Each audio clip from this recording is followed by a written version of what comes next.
खुलुमबाय स्टुडिअ आं Robin Basumatary cement सापरि SP बड' जायदों दिनै भार्चुवेलि अल ओवर इन्डिया ट्राइबेल एफेयार्सनिफ्राय फैनाय जा बयज एन्ड गार्ल्स हस्टेल बे बयज एन्ड गार्ल्स हस्टेलखौ दिनै अपेनिं खालामदों माने फाउन्डेसन स्टोन लाइं सेरेमनि जादों आरो बेहाय थिग बेखौ लोब्बा लाखिनानै जोंखौ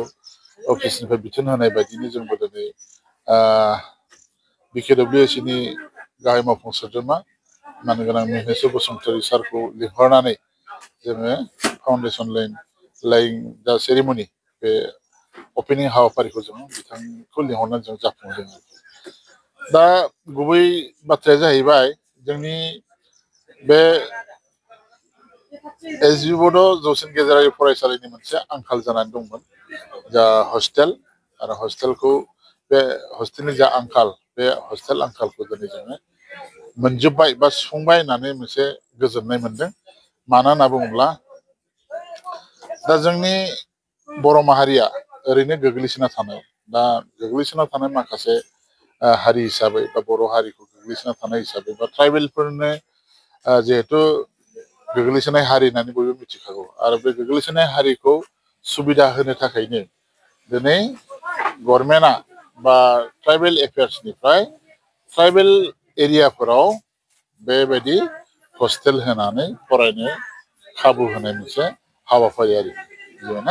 आरो बेहाय मोनसे गुबै मोनसे थांखिया दंबावो। बे थांखिया जाहैबाय मा आथिखालाव ओरैबायदि जादों जे फरायसुला फरायसुलिफ्रा माने लं एबसेन्टिया बारा जागासिनो दं आरोखि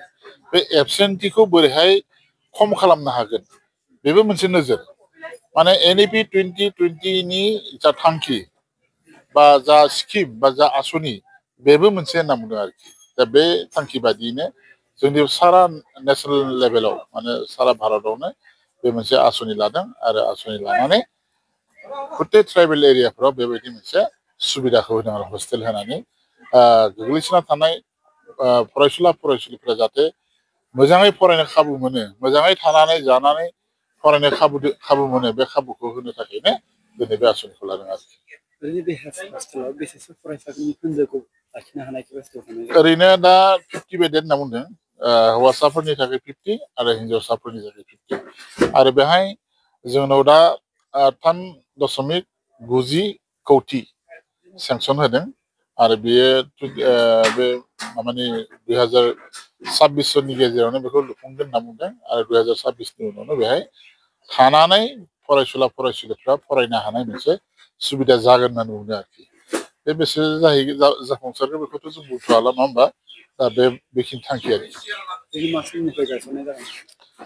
बेखौथ' उइदिन सर्ट पिरियड होनना बुंदों थारमाने इलेक्सनाथ' जानुवारि फेब्रुवारियाव जाहैगोन ना बेनि सिगांनो बे माबाखौ मावगोन होनना बुंदों आरोखि बेनाव हरखाबै बे माखासे फाउन्डेसन लेटखौ माने बिराद हरखाब जादों आरोखि जों साननैनि गेजेरावनो जोङो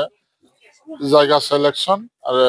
बेबायदि प्रिपेरेसनबो खालामनो गोनां जादों आरोखि बेबायदि आरोखि